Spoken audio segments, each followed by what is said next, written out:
I've been wrong so many times before. And how many times have it felt like when you're wrong? I know for me, and I just want to speak from that experience, but check in with yourself as well.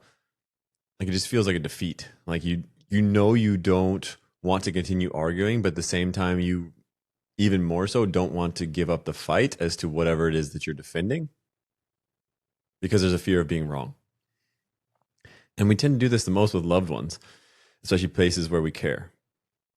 And I know that for me, it does feel like defeat. And you can kind of even notice the body language and posture of individuals who lose that fight and feel wrong and are chastised for it. And I'm I'm curious as to where this comes from, not only in the sense of preventing further arguments and that moment, but a deeper desire in society that we stand our ground firmly, even though we know it might be better for the relationship to just concede. And so the question, and maybe it's what I want to do with these YouTube videos, so welcome into number 2, is ask questions and go on the journey together. That's my goal here, just like for a podcast, but this is more for myself and what we're doing here, and also what happens if we explore. Like I'll do some more movement stuff. But for right now, this question is, why does it feel almost like death to concede and lose a fight with people we love? Something along those lines. Think about a fight with your mom, fight with your dad, fight with your loved one, your partner. Oof. I know I've just been like, I'm wrong, but I really don't want them to be right. And what I have discovered and what I'm leaning into, we are constantly evaluating ourselves inside of the society, the hierarchy. And whether you're male or female, we still fall into a hierarchy. Men tend to create hierarchies. Women tend to want to flatten it. And if you look at socially, that's constantly what's happening inside of women's circles is a desire to flatten. And inside of men's circles, it's a desire to create a hierarchy. And I think this is such a fascinating concept, but like, why wouldn't it be that way? And you can look this up, and this is going to sound like a crazy stat, but you have twice as many women relatives than you, like in your lineage, than males. On average, women had one child. And there were men, 50% of men had 0. So that means the other 50% had 2. So the average rate is for those men 2, and the average rate is obviously 0 kids. And how that came to unfold is, why would women want to be part of deciding who the greatest male is? They tend to sit back and let the men figure that out for themselves. And the ones who procreate are obviously the ones who are the most capable of protection, the most capable of resources, the most capable of not power in the sense of power over others, because that type of society deteriorates very quickly, especially the types of societies that we used to live in long before cities. And so I'm looking at like the ancient architecture that we've had before the last 150, 200 years tops, that now you can look at it and you can see extreme examples. But even then, inside of big corporations, if someone gets in there just for power, it crumbles quick. They get found out. We think that psychopaths and narcissists are running society, but really, once they're found out, they have to move quick if there's a psychopath in a role that could be powerful, because once they're found out, it's done. They're over. And that is found out very quickly, because as you move up, we think that's more in a sense of power, but it's really, you have a higher moral obligation to follow the rules. It's a bigger burden. And there is a ton of documentation around this, around managers and the study of these effects, that there is much more stress on the manager's shoulders who are managing 100 people and worried about all their subordinates than there is on the subordinates worrying about their manager and what their job. As you move up, you have a higher moral obligation to act in the best interest of everybody else, because if you don't, those 100 will easily get you outvoted. Now, you might not like it, you might not like the manager, but what keeps a actual company and country running is that agreement. There's a higher moral code as you go up. Nobody wants a mailroom hire to run as CEO. They won't be able to make the right decisions, and then the whole company crumbles.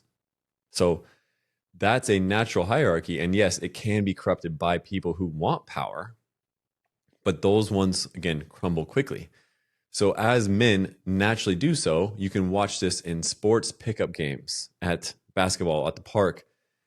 There's, of course, a little bit of competition, but there's an honorable vote of this person is more capable than me, so let's vote this person in. And yes, sometimes you're like, I want to be that person, and it makes you work harder so that maybe in a different social situation, you are the one that's voted upon. That's the improvement. That's the drive. That's the masculine drive to improve upon that area. But there's also the humility to say, well, I'm not the best one here, so we're going to vote upon this individual. And so why would that individual who's voted upon not then have more chances to procreate historically? And the ones who really don't and who fall off the wayside are the ones who don't have any children. So all that of where we came from, why there's a natural hierarchy, and inside of this and this right or wrong, when we look at the arguments and why we don't want to be wrong, there's an impact on our serotonin systems. There's an impact on where we see ourselves in society based on every little argument and disagreement, which is why men's tend to be a physical interaction with the world to decipher and figure out where they fall, as opposed to the arguing. And that's why when we see arguing without an intent to understand, which is something we've gotten further away from in the modern society, we see that these individuals feel completely defeated and they feel lower. And that's what happens in power is these people who want the subtle forms of maybe unconscious power of desiring to be right, to feel dominion over someone else. Nobody around wants that because they all feel subordinate and small and shameful. And that's an example of what's happening inside of society as a whole, but especially around men's circles, and why we're more isolated than ever. But I'll leave that to another YouTube video, since I want to make these short and sweet about whatever the rant is.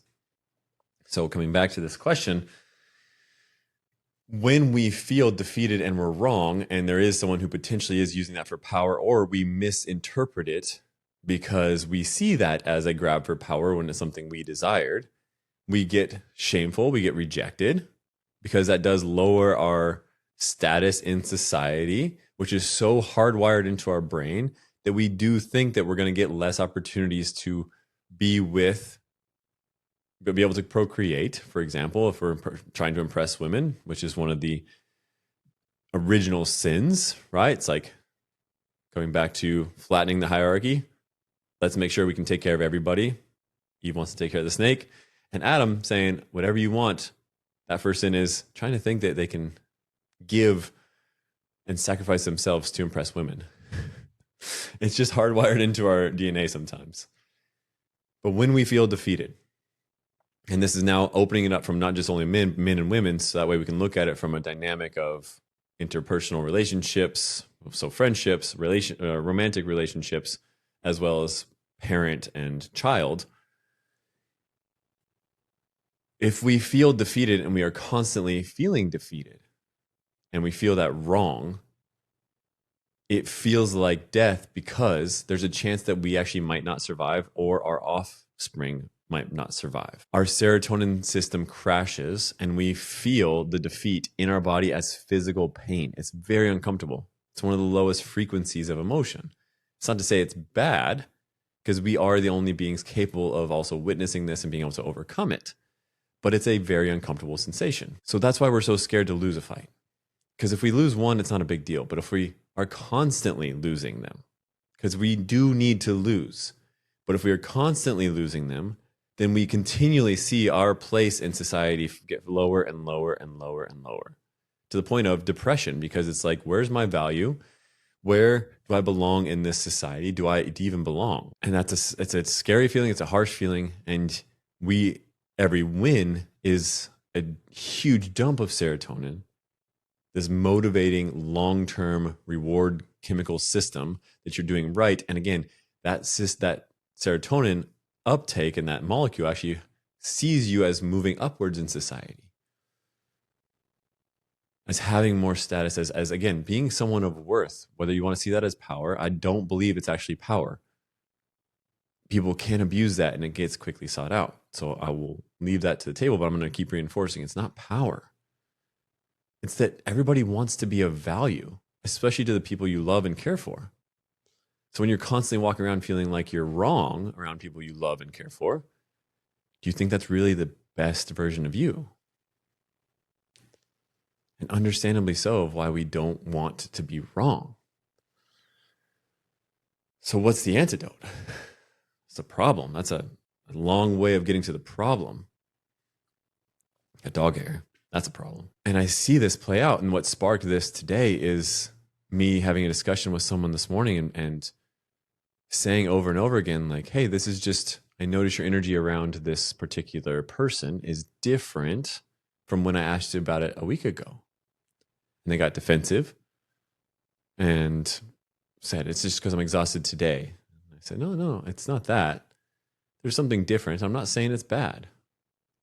I'm just curious as to where you stand today and like what maybe you realized and shifted. And again, nothing wrong about it. But yet we are so scared of being wrong. And because we're so taught through school and games but mostly school, let's just go with that. I can go into a whole nother tangent, but let's just stay focused here. School is, you got the right answer, you got the wrong answer, you didn't show your work, you're wrong, you're dumb, you are judged based on your grades. It's right and wrong with parents growing up, and especially the ones who are a little bit more disconnected or maybe busy in this world. They don't have time to seek what's going on. And that is actually the solution, is continually seeking what to understand. When it's not seen as, it's not necessarily a right or wrong. It's just, I want to understand where you're coming from. Where is the come from? And so I'm not saying you're wrong. I'm just curious as to what shifted.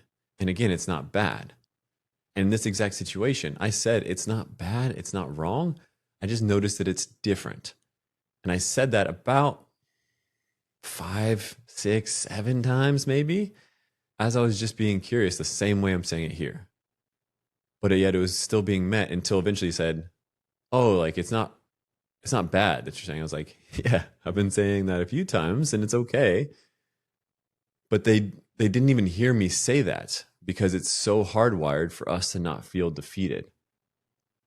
So how can we not only get curious with others, but also curious with ourselves and seek to understand that as things change, there's going to be new information and our energy around something might shift. And again, it's not good or bad. What works for me today might not work tomorrow. So it's not that this actually was wrong because it doesn't work for me today. It's just different. And if we can get into more places and we can have more conversations where I'm asking and inquiring about what is it that you feel underneath that? I'm not saying what you're doing is wrong. I feel as though I'm sad or mad when this happens. That doesn't mean what you did was wrong. I just want to understand where you're coming from because that's how it made me feel. But how many times do we attack the other person to bring them down to our level of feeling defeated in the social hierarchy? That's where most people come from. We're trying to make the other person hurt the same way we're hurt in that moment. And that's a deep one, so maybe just mic drop on that. Mic drop. We try to make other people feel the same way we feel. And so when there's conflict and we feel as though we've been wronged and now we're in a lower position in the hierarchy and they have power, dominion over us, maybe that's not true. And I believe that's why power is thrown out there so often, because we're in such a state of attacking others because this is so ingrained, and we can see how we're not important in society. Again, a whole nother rant about identity and all that for later. But if you made it this far, seek to understand.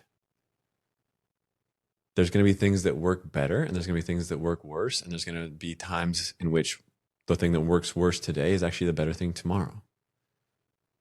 And if we can speak from how it made us feel, so that way, what it does when we speak from that place, instead of saying, oh, you missed, let's just say, you missed my saying happy birthday, you don't care about me. So instead of attacking, saying like, hey, it was my birthday the other day and I felt really sad that you missed it. And I'm just curious as to what took place. And when I share it from that place, like, how does it make you feel? I guarantee you, nobody's trying to actually hurt intentionally. And if they are, that's the 5% of like psychopaths and narcissists that you run into. But they're so few and far between. That's not the actual case. It's such a cop-out term instead of actually sharing what you feel and giving the other person an opportunity. Because if you speak from that place, it's a admission of something that you understand is taking place in you, and a curiosity to understand what happened there. And that, yes, it was a painful and it made you sad, that type of situation. But that it's not right or wrong. And maybe what the heck, how they went about it and what they wanted to do, that is, and like I said, like in the few and far between, great, leave. But I guarantee you, someone that you care for or cares for you, and hopefully it's mutual, they're going to be like, I'm so sorry. I didn't even remember. This is what happened. And that doesn't give an excuse. But that vulnerability bridge is completely different than me coming in and saying, you missed my birthday. You don't care about me. And whatever excuse you have is wrong. I felt sad when you missed it the other day. And I'm just curious as to what happened. When we seek to understand, we then notice that we're equals. It takes away that hierarchy for like between the two of us and in society. We actually both get a boost because we understand ourselves better and we understand the other person better. And that's how we heal our family, heal our like with our friends. It's not from trying to heal them, but from understanding ourselves better. When we seek to understand, that is how we overcome that initial desire to be right or wrong, or to fear the fear of being wrong. Like that original question that we I landed on, that I was curious of today. That it's painful. But if we can switch that, and instead of judging, be curious. There's so much less pain in that, because everybody just wants to be understood. And I'm going to say this ad nauseum. Seen, heard, and loved. That's what we're really trying to do. And when we look at that as the right or wrong, nobody actually wins in the end. The person that you actually love, who you're trying to defeat in that moment, they feel smaller and they feel lower everywhere in society. And you might feel a little boost. But if you know that that's what's happening to the person you love, do you really want that to be how they feel? You want to be understood. I want to be understood. And I've been misunderstood because I didn't actually know what was going on. Figure out what's going on with yourself. I've felt rejected and I didn't realize it. I felt sad, I felt angry, and I didn't know how to vocalize it. But every single time I say it out loud, even though it's scary, I get more love. And I'm tired of not living with as much love as I could possibly muster. And so it's scary, and I see you in that. I faced it so many times, but nobody should have to feel rejected and alone going through the world. I want you to be understood and loved in who you are and all you're going through.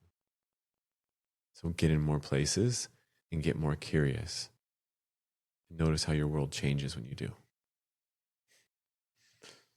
Truth through love will set you free. Love you, beautiful humans.